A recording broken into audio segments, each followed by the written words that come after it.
नमस्कार। ज़्यादातर लोगों को लगता है कि डिमेंशिया मतलब बस भूलने की बीमारी है। नाम भूल जाना, चीज़ें कहीं रखकर भूल जाना या बार बार एक ही सवाल पूछना। लेकिन सच तो यह है कि डिमेंशिया सिर्फ याददाश्त को ही नहीं, सोचने समझने यहाँ तक कि बिहेवियर को भी बदल देता है। रोज़मर्रा के कामों में लापरवाही या उन कामों में कोई इंटरेस्ट न रहना जिससे कभी खुशी मिलती थी। हम इन सब बदलावों को अक्सर स्ट्रेस या डिप्रेशन समझ लेते हैं, लेकिन ये डिमेंशिया की शुरुआत भी हो सकती है, जो मेमोरी लॉस से काफ़ी पहले शुरू हो सकती है। कभी कभी हमें तब तक एहसास नहीं होता जब तक कि पेशेंट में अपने सबसे करीबी लोगों पर शक करना, बिना वजह गुस्सा करना, यहाँ तक कि खुद को या दूसरों को नुकसान पहुंचाने की कोशिश करने जैसे बदलाव न दिखाई देने लगे। डिमेंशिया के बारे में जानकारी देने के लिए हमारे साथ हैं डॉक्टर कपिल खंडेलवाल। आप सीके बिरला हॉस्पिटल में सीनियर कंसल्टेंट न्यूरोफिजिशियन हैं। गुड मॉर्निंग सर, यूरोमोनिक क्वेस्ट में आपका बहुत बहुत स्वागत है। Good morning ma'am. सर, जैसे आज हम बात कर रहे हैं डिमेंशिया की, तो सबसे पहले हम यही जानना चाहेंगे कि डिमेंशिया क्या होता है और उसमें ब्रेन में किस तरीके के चेंजेस आते हैं। Dementia basically group of symptoms है जिसमें ब्रेन की सेल्स के डिजनरेशन की वजह से, रैपिड डिजनरेशन की वजह से बहुत सारे सिम्टम्स, जिसमें कॉमन समस्या भूलने की समस्या जिसको हम कॉमनली जानते हैं, उसके अलावा भी बहुत सारे सिम्टम्स होते हैं जिनको हम डिमेंशिया के रूप में कंबाइंडली एक बीमारी के रूप में जानते हैं। सर, जनरली हम देखते हैं कि डिमेंशिया बड़ी उम्र के लोगों को होता है, पर क्या ऐसा भी है कि डिमेंशिया कम एज में भी हो सकता है? यूजुअली डिमेंशिया 60 और 65 की एज के बाद शुरू होता है, जो कॉमनली डिमेंशियाज हैं। बट इन्हीं डिमेंशिया की genetic forms early age dementia में भी हो सकती है, like young onset dementia, young onset Alzheimer's disease जिसको हम बोलते हैं, या फिर कुछ मल्टीपल फैक्टर्स हैं जो ट्रीटेबल या रिवर्सिबल कॉजेज होते हैं, उनमें भी अर्ली एज में डिमेंशिया हो सकता है।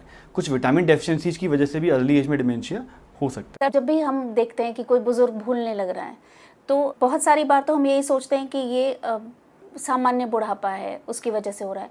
लेकिन क्या इन दोनों में कोई फ़र्क है कि एक नॉर्मल एजिंग हो और एक डिमेंशिया हो? किस तरीके से सिम्टम्स कैसे हो सकते हैं कि उन्हें पहचाना? जो एज रिलेटेड डिमेंशिया, जिसको हम बुढ़ापे के साथ डिमेंशिया अपन जो बोलना चाह रहे हैं, उसमें हम जो एज रिलेटेड फॉरगेटफुलनेस है, उसकी जो गति होती है, बढ़ने की गति बहुत स्लो होती है और बहुत माइनर सिम्टम्स तक वो स्टेबल रहता है। बट जब सिम्टम्स प्रोग्रेशन हो जाता है उनका, लाइक अपन रोज़मर्रा की चीज़ों में भी भूलने लग जाएं, अपने रोज़मर्रा के कामकाज में हमको दिक्कत आने लग जाए, या बिहेवियर में चेंज आने लग जाए, या कुछ हेलुसिनेशन से डिल्यूजन्स होने लग जाएं, या अपने खाने पीने में भी समस्या आने लग जाए, तो बहुत सारे सिम्टम्स जब बढ़ने लग जाते हैं, इसको हम डिमेंशिया बोलते हैं। बाकी जो एज रिलेटेड डिमेंशिया है वो स्टेबल होकर यूजुअली माइल्ड फॉरगेटफुलनेस या हल्की फुल्की नाम भूल जाना या चीज़ों को इधर उधर रख के भूल जाना, ये सब कॉमन चीज़ें बुढ़ापे के साथ डिमेंशिया जो अपन एज रिलेटेड डिमेंशिया जिसको बोलना चाहते हैं, उसमें होता है। जी। तो सर, अगर हम थोड़ा डिटेल में बात करना चाहें कि जब डिमेंशिया की शुरुआत होती है तो सिम्टम्स किस तरीके के होते हैं, और फिर वो जैसे जैसे प्रोग्रेस करता है, दोनों को ही साथ में कवर कर लें तो अच्छा।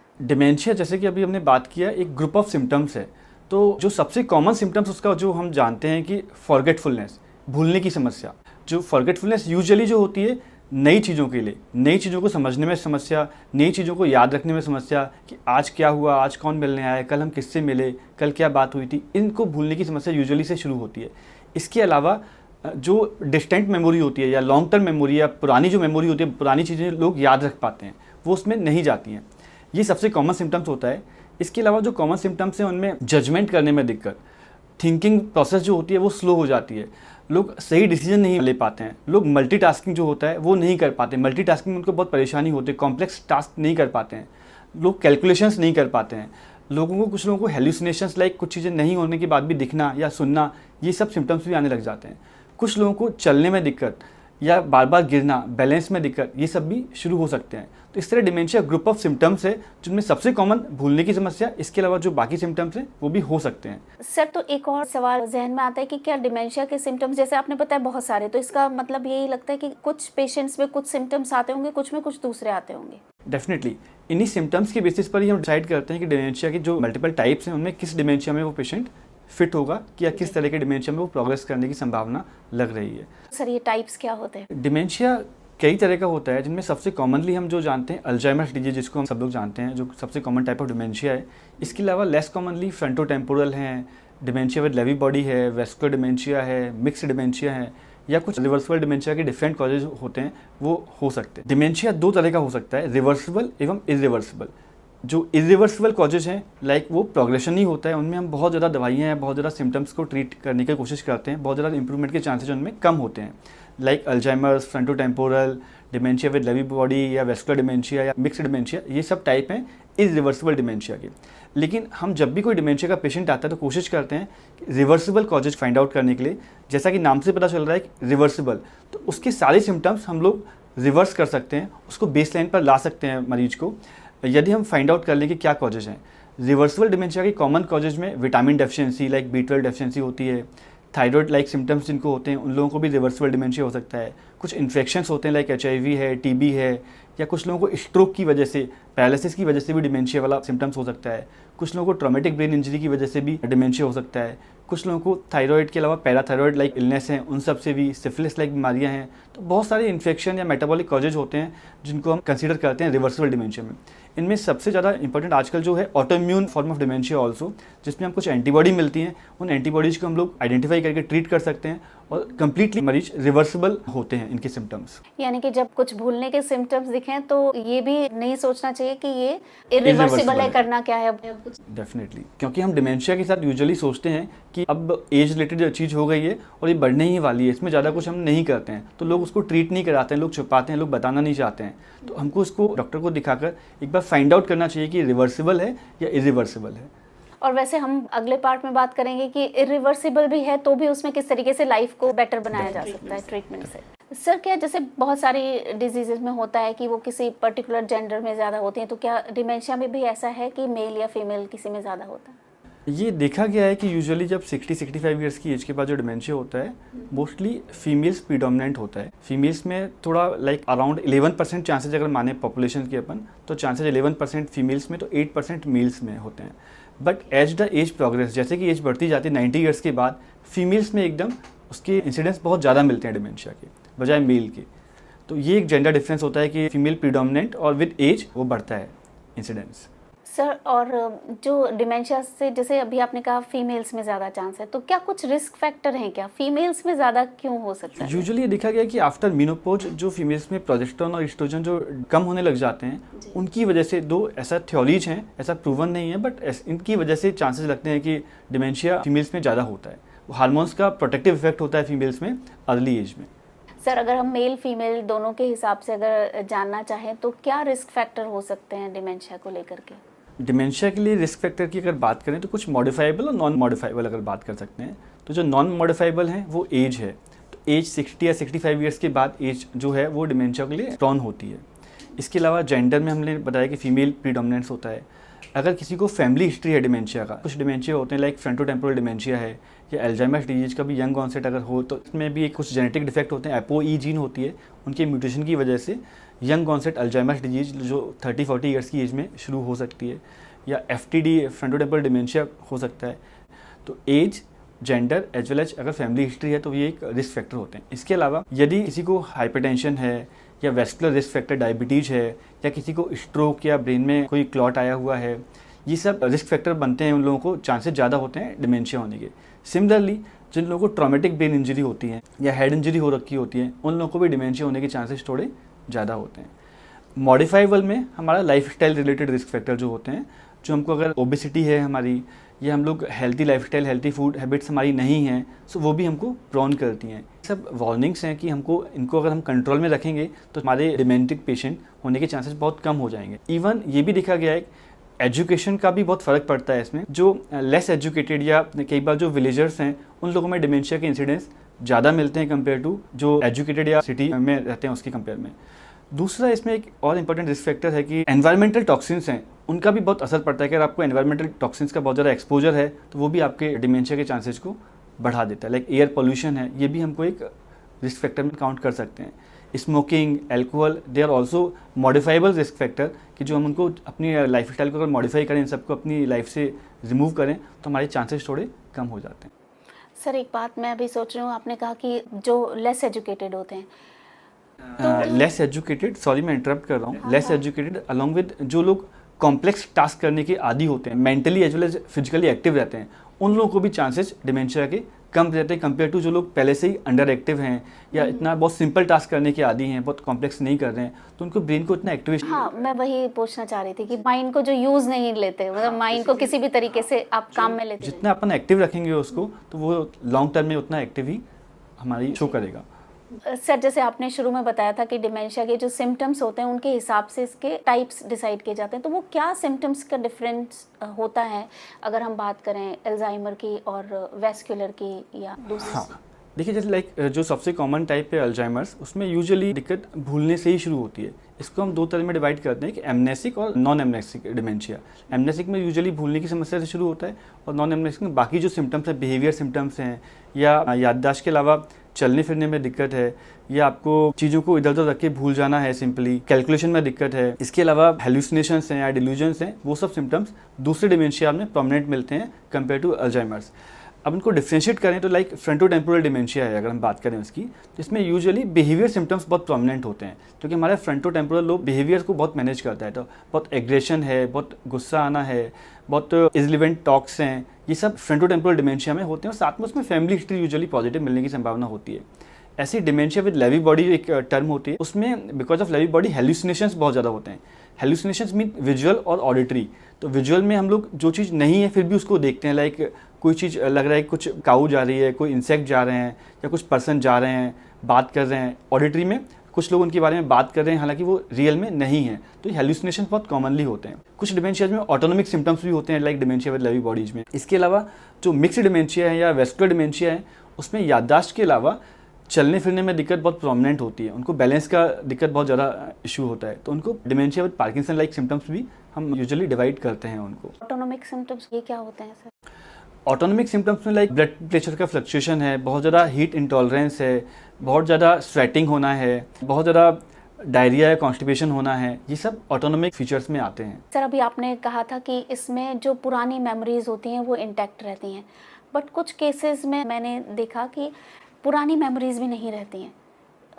बहुत सारे वो अपने पुराने लोगों को भी नहीं पहचानते, और जो उनके जो फैमिली मेम्बर्स होते हैं उनको कुछ और आइडेंटिटी में देख रहे होते हैं। सपोज़ कीजिए बेटा है तो उसको भाई देख रहे हैं, या बेटी है तो उसको सिस्टर के रूप में, इस तरीके का भी होता है। देखिए यूजुअली डिमेंशिया में इनिशियल स्टेज में जो हमारी शॉर्ट टर्म मेमोरी है या इमीडिएट मेमोरी है वो लॉस होती है। तो इमीडिएट इसमें हमेशा डिमेंशिया में जो देखने को मिलता है अल्जाइमर्स डिजीज में, टेम्पोरल प्रोग्रेशन देखने को मिलता है। इसको हम टेम्पोरल प्रोग्रेशन के नाम से जानते हैं। लाइक शुरुआत में फ्यू डेज का, फ्यू वीक्स का मेमोरी इनका जाने लगता है, इसके बाद फ्यू वीक्स से फ्यू मंथ्स और फ्यू ईयर्स पर बैठ जाते हैं। लाइक इनिशियली 2 मंथ्स का गया या 1 मंथ का गया, 1 डे का गया, बाद में वो 1 साल, 2 साल, 5 साल, और धीरे धीरे जब डिमेंशिया का प्रोग्रेशन होने लग जाता है, उसका और ज़्यादा स्टेज उसकी सीवियर स्टेज में आ जाता है, तो पुरानी मेमोरी, ओल्डर मेमोरीज जो हैं वो भी जाने लग जाती हैं, वो भी हमको कम होने लग जाती हैं। और जब इंसान की जब मेमोरी में डिफेक्ट पड़ता है तो वो कन्फेबुलेट करते हैं, उनको नहीं पता है वो कौन है, बट फिर भी वो आंसर देने का कोशिश में कि भाई को पिताजी या बहन को बेटा, कुछ भी इस तरह बोलने की संभावना होती है। जी सर। एक और टर्म मैंने पढ़ा था कहीं, माइल्ड कॉग्निटिव इम्पेयरमेंट, सर ये क्या होता है? देखिए MCI जो है, माइल्ड कॉग्निटिव इम्पेयरमेंट, ये अर्ली स्टेज ऑफ डिमेंशिया में कई बार हम लोग बोलते हैं। जो हल्का फुल्का भूलने की दिक्कत शुरुआत में होती है, कुछ लोगों को चीज़ें रख के भूल जाना या नाम भूल जाना कॉमनली, तो इसका यूजुअली 10 से 15% चांसेस होते हैं प्रॉपर डिमेंशिया में एवरी ईयरली कन्वर्ट होने के। तो जब भी हमको ये सिम्टम्स भी हों तो हमको वही रिवर्सिबल कॉजेज ढूंढने के लिए एक बार डॉक्टर को जरूर कंसल्ट कर लेना चाहिए। सर तो जो ये MCI जैसे सिम्टम्स होते हैं ये किस एज में शुरू हो सकते हैं? ऐसा कोई फिक्स एज नहीं होता है मैम। यूजुअली 50-60 ईयर्स की एज के बाद भी ये शुरू हो सकते हैं, और कुछ लोगों को अर्ली एज में भी ये शुरू हो सकते हैं, बट यूजुअली लेटर एज में। क्योंकि मुझे ऐसा ध्यान आ रहा है, मेरी एक फ्रेंड अभी कल परसों ही ये बात कह रही थी कि वो इस तरीके की 1 महीने पहले की बातें भूलने लगी। यूजुअली यंग एज में जो डिमेंशिया होता है मोस्टली ट्रीटेबल होता है, रिवर्सिबल होता है। कारण उसका कि हम लोग बहुत मल्टीटास्किंग की वजह से कई बार कंसंट्रेट नहीं कर पाते हैं, या बहुत डिप्रेशन वाली स्टेज हो जाती है, कभी कोई स्ट्रेस हो जाता है, उन सब से हम कंसंट्रेट नहीं कर पाते हैं, या फिर विटामिन डेफिशिएंसी। ये बहुत कॉमन कारण है यंग एज में भूलने की समस्या के।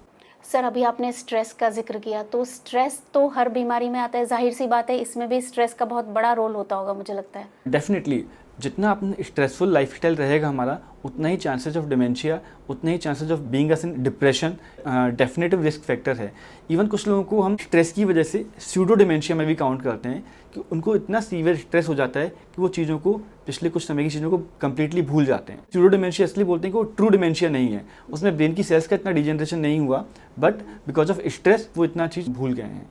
स्ट्रेस या डिप्रेशन की वजह से जो डिमेंशिया होता है उसको हम यूजुअली स्यूडो डिमेंशिया में काउंट करते हैं। कुछ दिनों पहले मैं एक न्यूज़ पढ़ रही थी, उसमें कुछ ऐसा था कि जो डिमेंशिया है उसके सिम्टम्स मेमोरी लॉस दिखाई देने से बहुत पहले इस तरीके के सिम्टम्स दिखाई देने लगते हैं कि जिस काम में उसका इंटरेस्ट होता वो नहीं होता और बहुत अलग अलग सा रहने लग जाता है, लोगों से बात नहीं करना, जिसको कि जनरली लोग डिप्रेशन समझ लेते हैं। कई बार डिमेंशिया की अर्ली स्टेज में इस तरह की अपैथी, जिसको हम बोलते हैं कि loss of interest in surroundings, जो भी रूटीन काम कर रहे हैं उसमें इंटरेस्ट उनका लॉस हो जाता है, तो ये भी कई बार अर्ली स्टेज ऑफ डिमेंशिया में हो सकता है। जब ऐसा दिखता है तो आजकल यही होता है कि सबको लगता है डिप्रेशन है। हाँ, कई बार ये डिप्रेशन के सिम्टम्स भी हो सकते हैं, बट इनको अगर हम टाइमली ट्रीट करें और ये आगे प्रोग्रेशन नहीं हो इनका, तो वो डिमेंशिया में टर्न नहीं होते हैं। और अगर ट्रीट नहीं करें तो वो प्रोग्रेशन होते हुए डिमेंशिया में भी कई बार कन्वर्ट होने के चांसेस रहते सर, तो डिमेंशिया के वार्निंग साइंस की अगर बात करें तो हैं। वार्निंग स्पेशली होता है कि अगर डिमेंशिया बहुत तेज़ी से बढ़ रहा है, अगर हमारी भूलने की समस्या या डेली एक्टिविटी है या जो कैलकुलेशन है या जजमेंट है या डिसीजन मेकिंग है, सब बहुत तेज़ी से डेटरेट हो रही है, तो ये बहुत हमारे लिए वार्निंग होता है, क्योंकि इन केसेज में हम रैपिडली प्रोग्रेसिव डिमेंशिया एक टर्म होती है, हम उसको यूज करते हैं। यदि विद इन 1 ईयर में पेशेंट इतना सीवियरली डिमेंटिक हो गया है कि उसको सारी एक्टिविटीज़ के लिए किसी का हेल्प लेना पड़े जो पहले वो कर पा रहे थे, इसमें यूजुअली कॉजेज ट्रीटेबल कॉज होते हैं। एक डिमेंशिया होता है, हम लोग आप बोलते हैं इरिवर्सिबल, लाइक उसमें अगर स्लोली बहुत स्लो प्रोग्रेशन होता है, like 2 years 3 years 4 years 5-10 years तक भी वो चलते रहते हैं सिम्टम्स, उनमें कोई दिक्कत नहीं आती, बहुत स्लोली बढ़ते हैं, पिकअप नहीं होते हैं। बट यदि किसी को बहुत तेज़ी से प्रोग्रेशन हो रहा है, that means he is in rapidly progressive dementia and chances of being him treated will be very good and reversibility is will also very good.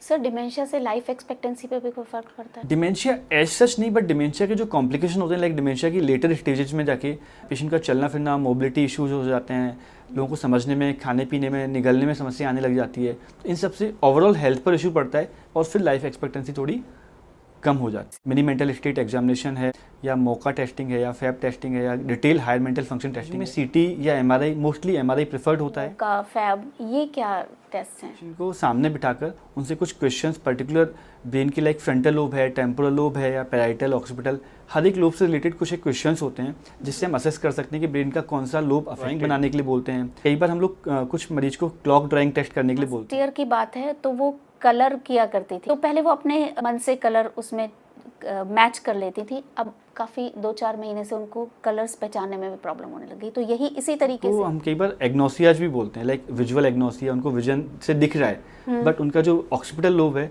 वो उसको आइडेंटिफाई नहीं कर पा रहा है कि कौन सा कलर है। नंबर्स दिए, नंबर्स को माइनस में करके देखना है, या कुछ 3 या 4 शब्द दिए, उन 4 शब्दों को उनको रिपीट करने के लिए 1 मिनट में 3 मिनट कैलकुलेशन भी कई बार हम लोग करा के देखते हैं। कई बार पेशेंट का बिहेवियर बहुत एग्रेसिव हो जाता है, बहुत ही स्ट्रेसफुल सिचुएशन होती है मरीज के लिए भी और उनके फैमिली मेम्बर्स के लिए भी, तो उस कंडीशन में कई बार हमको साइकेट्रिक इवैल्यूएशन की आवश्यकता को ये लगता है कि ये ज़्यादातर टाइम तो यही लगता है कि एज से रिलेटेड है और ऐसा होना ही होना है, तो इसके लिए किसी डायग्नोसिस की, किसी ट्रीटमेंट की कोई हमको ज़रूरत? मरीज का diagnosis as well as treatment कराना चाहिए, क्योंकि कई बार अगर रिवर्सिबल डिमेंशिया है तो कम्प्लीटली ट्रीट हो सकता है, या इवन मरीज केवल डिप्रेशन की वजह से स्यूडो डिमेंशिया में भी है तो भी वो कम्प्लीटली ठीक हो सकता है। इसके अलावा इवन अगर रिवर्सिबल ना हो कि इरिवर्सिबल डिमेंशिया भी है तो हम दवाइयों से उसकी प्रोग्रेशन की गति को धीमा कर सकते हैं। आजकल बहुत सारी एंटीबॉडीज भी आने लगी हैं, लाइक अल्जाइमर्स डिजीज के लिए।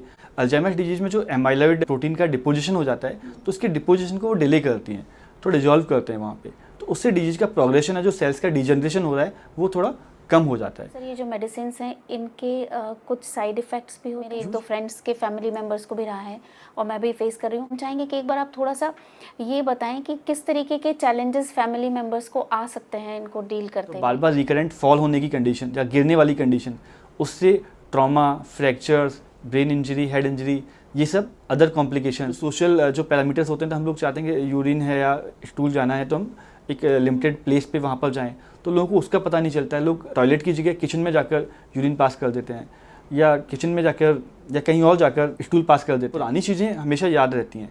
यूजुअली जो एक अगर बहुत ज़्यादा सीवियर वो नहीं हो तो उसको जितना पॉसिबल हो फैमिलियर सराउंडिंग्स में, जब भी वो नई जगह पर जाएंगे तो उनका एग्रेशन या बिहेवियर चेंज बहुत प्रोमिनेंट देखने को मिलेगा। उनको बार बार उस चीज़ के लिए प्रवोक करेंगे तो उनको तो मरीज को समझ में नहीं आएगा इस चीज़ के लिए, पर जब हमें पता है तो उसको प्रवोक करने की, जिस चीज़ से वो प्रवोक हो रहे हैं उसको वहाँ से हटा लें। अगर आपको ये वीडियो ज़रा भी मददगार लगा तो इसे ज़रूर शेयर कीजिए, क्योंकि कई बार जानकारी ही सबसे पहली मदद होती है। अगले वीडियो को लेकर जल्द ही मिलूंगी, तब तक हंसते रहिए, मुस्कुराते रहिए और सेहत से जुड़ी बातें करते रहिए। नमस्कार।